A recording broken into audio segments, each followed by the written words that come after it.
A long time ago, there was an amazing city called Babylon. It had high walls and magnificent towers called ziggurats.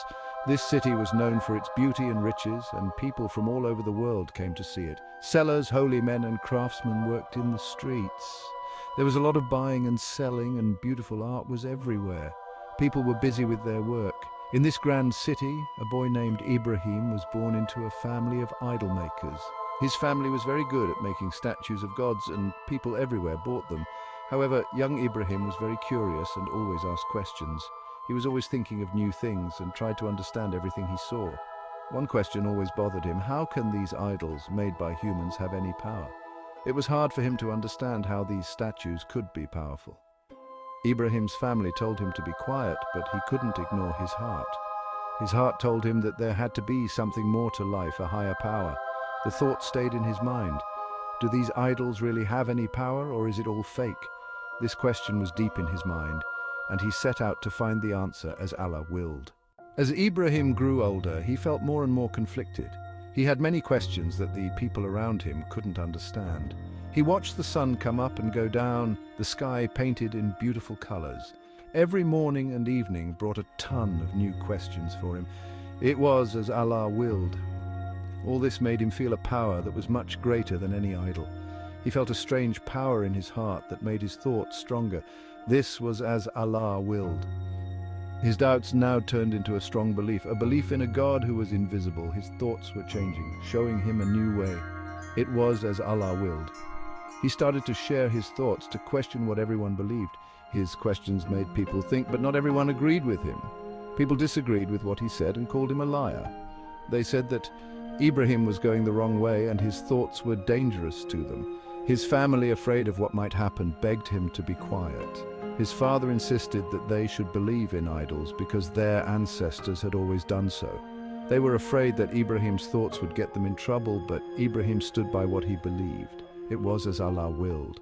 Even though his family begged him and people made fun of him, young Ibrahim refused to be quiet. He felt that he had to tell the truth, no matter what.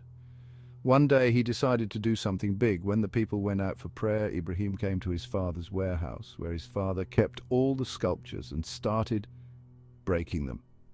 When the people came, they asked Ibrahim about the incident. He said that the bigger God has done this. The people were furious then.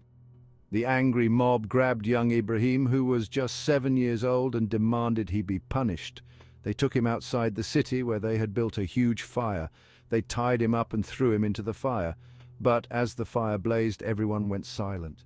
Instead of burning young Ibrahim as Allah willed, the fire went out around him as Allah willed. He was completely unharmed as Allah willed, a sign of his strong faith. News of this miracle, as Allah willed, spread all over Babylon. It became the talk of the town. Everyone was talking about this amazing event. Young Ibrahim, who walked out of the fire completely unharmed as Allah willed, became a symbol of strong faith and courage. Everyone was impressed by his courage and faith, and people wanted to hear his amazing story.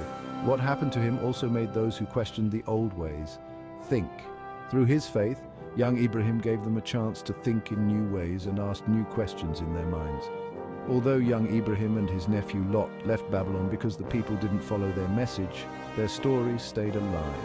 They had tried their best to induce an understanding of one true God, and their influence never went away. Young Ibrahim's courage, as Allah willed, helped people understand God in a new way. Through his faith and experience, he inspired people to take a new path. This was the start of their journey, their faith leading them toward a destiny that changed history. Their journey became a source of inspiration, not only for them, but for many others. We will be covering Prophet Ibrahim's story in the next video. Till then, watch the story of the first prophet, Adam. The link is in the description box. See you in the next video.